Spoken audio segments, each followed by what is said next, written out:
Hello, everyone.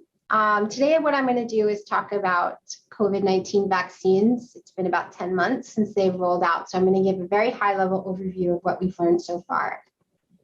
Here are my conflicts of interest. 6 billion COVID-19 vaccine doses have been administered globally over a 10-month period. This is a figure that's showing the rise in that number over time. And the vast majority of those vaccines have been administered in high-income countries or upper middle-income countries, and a very low, almost undetectable number have been administered in low-income countries. This is a figure showing the share of people who have received at least one dose of a COVID-19 vaccine by country as of October 6th. And there's great heterogeneity in this coverage. So up in Europe, North America, and even across South America, China, there's pretty good coverage, over 60%. But some regions, there's almost nothing, like in sub-Saharan Africa. So I said 6 billion doses had been administered, so 0.1 billion of those have been doses that have been donated. This is doses donated to COVAX, which is our mechanism for high-income countries to donate to low-income. The U.S. has donated 81.4 million of those, has promised another 200 million. And really, I just want to emphasize what a tiny fraction that is. It sounds like a lot, but it's really not a lot compared to the billions that have been given out. And for the US, it's also a smaller fraction actually of our GDP than many other countries. There are all types of different vaccines out there, and it really depends on what region and country you're in. It's pretty different by country.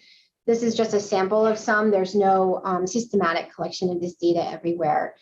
In the US, we have Pfizer, Moderna, J&J, and Pfizer's kind of a workhorse. It seems to contribute to a large percentage of vaccination in pretty much every country that's out there. But Sinovac, which is a Chinese vaccine, is also a big contributor to vaccination, particularly in sort of middle-income countries like Chile, even in, say, Hong Kong. It's a very large percentage. This is my one slide to show the epidemiology of COVID in the last year. The top figure is showing global COVID-19 cases by week over time since January. And at the bottom are the proportion of cases by variant over the same period of time. So 2021 has really been marked by kind of two periods, what I think of as an alpha period and a delta period. So the first surge, again, occurring in 2021 in the spring, was mostly dominated by alpha. And then the second surge, which we're experiencing now and hopefully will be coming down, is really dominated by Delta. We all remember the data from last year from our randomized controlled trials, but these days we really need to kind of step back and look at effectiveness, which is looking across our billions of people, how well these vaccines are doing. There's a lot of data that is kind of showing this in a crude manner, but I like this figure in particular from the US, from a preprint. That's looking at the rates of COVID-19 associated hospitalizations between January and July in the United States. And in blue is the rate in the unvaccinated and green is among fully vaccinated. And the blue line is a lot higher than the green line, right? So you can see the surge occurring in the spring and then the uptick in what becomes the Delta surge in July, without really an appreciable difference in hospitalizations among fully vaccinated. Now, I'm going to talk about the creeping up of that rate of hospitalization among vaccinated, but my take-home point showing here is that that's a separate issue. And really the primary thing that we need to constantly remember is that these vaccines still in the Delta period are incredibly effective compared to not being vaccinated at all. This is a nice figure that was put together by Benji Renton, and this is showing cases, hospitalizations, and deaths in the United States, by vaccine coverage in different states. So in the US, each of our states is like a mini country with its own culture, policies, it's all very different. So in states that have less than half of their population who've received even just one dose of vaccination, that's shown in blue, there the cases obviously are highest and the hospitalizations and deaths. Whereas in states that have high coverage with greater than 65% of the population vaccinated, there is quite a huge reduction in the number of deaths. transmission is something interesting. So how do we look at this transmission question? Do vaccines prevent transmission? And the answer is unequivocally, yes, they do. The bulk of the effect of a vaccine on transmission is by preventing all infections. This is important to emphasize. So if your vaccine is proven to prevent or reduce the number of all infections, including asymptomatic ones, then by definition, that vaccine is reducing transmission. Because if you don't get infected, you don't transmit. So that's the bulk of the effect. You can then go next step, which is, okay, you have a breakthrough infection. How infectious is that? How transmissible is that? Which is a harder question to answer, and certainly not one that we have a lot of data for the Delta period. But in the Alpha period, the secondary attack rate, at least in this particular study, among those who were not vaccinated, was about 10% within their household, compared to about 6% among breakthrough infections in various households. Now, when you take that 40% reduction and you add it to the total reduction in all cases, you actually get during the Alpha period almost a 90% reduction in transmission, essentially kind of eliminating the risk of transmission. This is different now. Our rates of asymptomatic infection have increased for breakthroughs, and we don't know anything yet really about the transmissibility of Delta among breakthrough infections.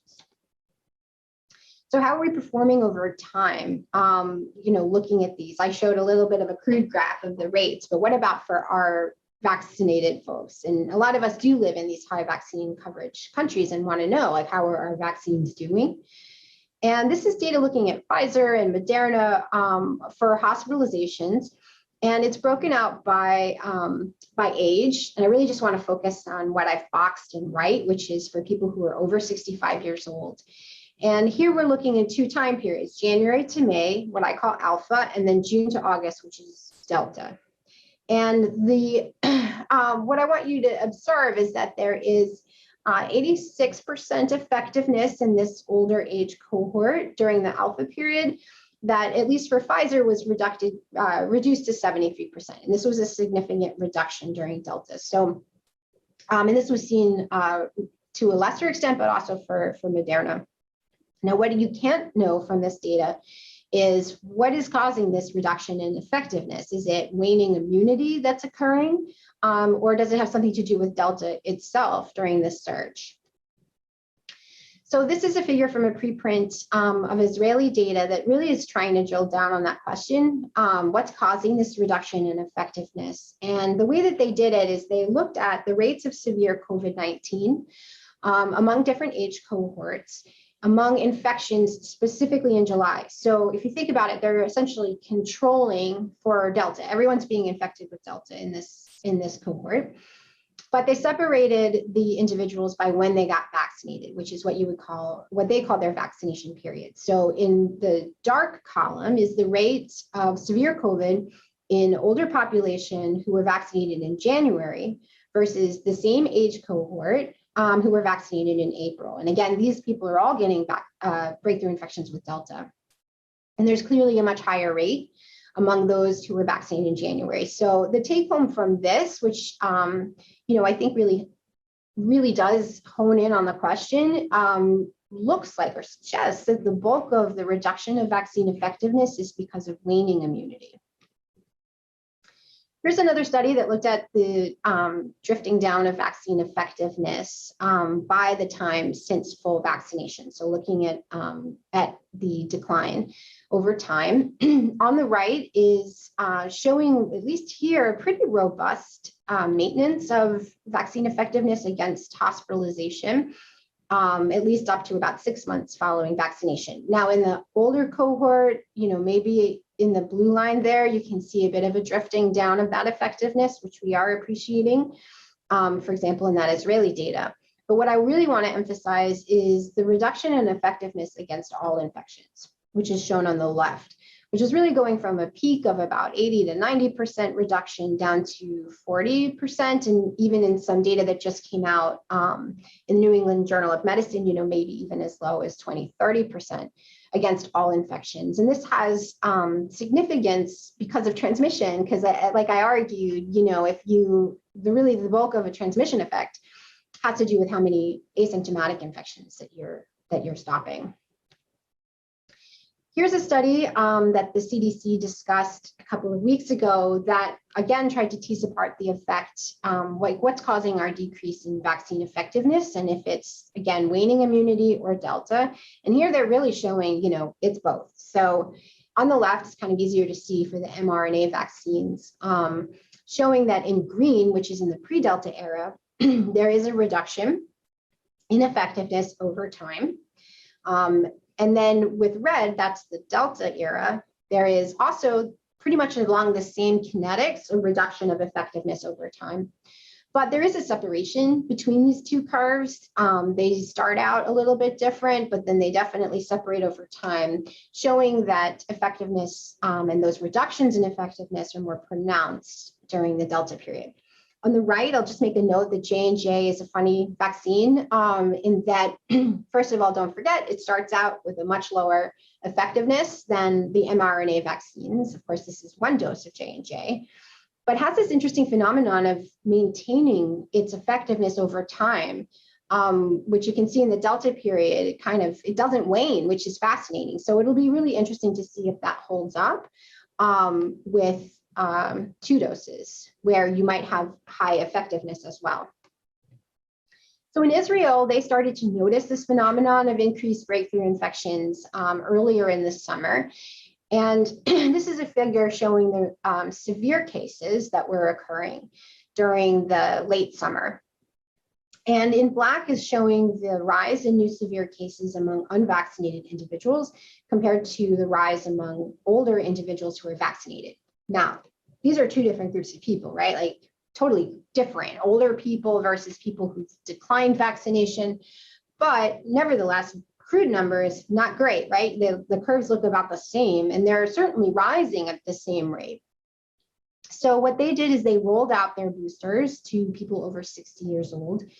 And over the first couple of weeks, before you can really see any immune boosting, no difference. But then right when those boosters kick in, which is 2 weeks later, suddenly you see a pretty marked decline in the number of severe cases. And that persisted and dropped down into September. Now you could say, all right, maybe that's what we call a secular trend, that severe cases were dropping across the country. But if you look in the unvaccinated group, the number of severe cases remained elevated during that same period. This was looked at a little more formally in a paper in the New England Journal that showed, or really compared the reduction in the rate of confirmed cases among a booster group compared to the non-booster group. So on the left is showing days since boosting. So in the first week, where you don't really see an immune effect, there was no difference between the booster and the non-booster group. And what this graph is showing is the reduction, like the magnitude of that reduction.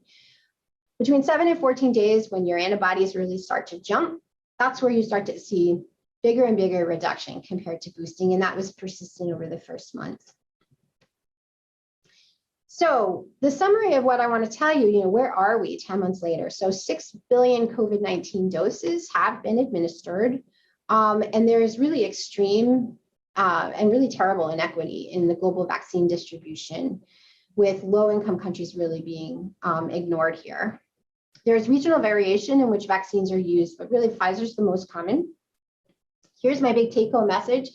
Vaccines are extremely effective at reducing infection, severe disease, and transmission compared to not being vaccinated at all. And this is really, really important. So we may start to talk about, chinks in the armor of our vaccines, but they're still light years ahead of where you'd be without vaccines. There are some recent critical observations. Immunity seems to wane. It doesn't last forever after 6 months. And this is especially apparent among older individuals. And the combination of waning immunity plus the Delta variant is a little dangerous. The 2 of those things together are really taking a hit in the older population. And we are seeing creeping up of hospitalizations and severe disease in that population. Booster vaccine administration does appear to rescue immune function. So that's an immune protection. And this is preliminary data, but very compelling and I think important to know, and actually really great, right? That we might have a tool to rescue effectiveness. And all of this data put together really boils down to kind of three major policy recommendations. One, get vaccinated. Of course, that's actually 1, 2, and 3, 4, 5. And then the next recommendation is, because breakthrough infections are occurring more often, if you're vaccinated, you should wear a mask indoors. And then third, if you're older and you were vaccinated more than 6 months ago, you should get a booster. Thank you very much for your time.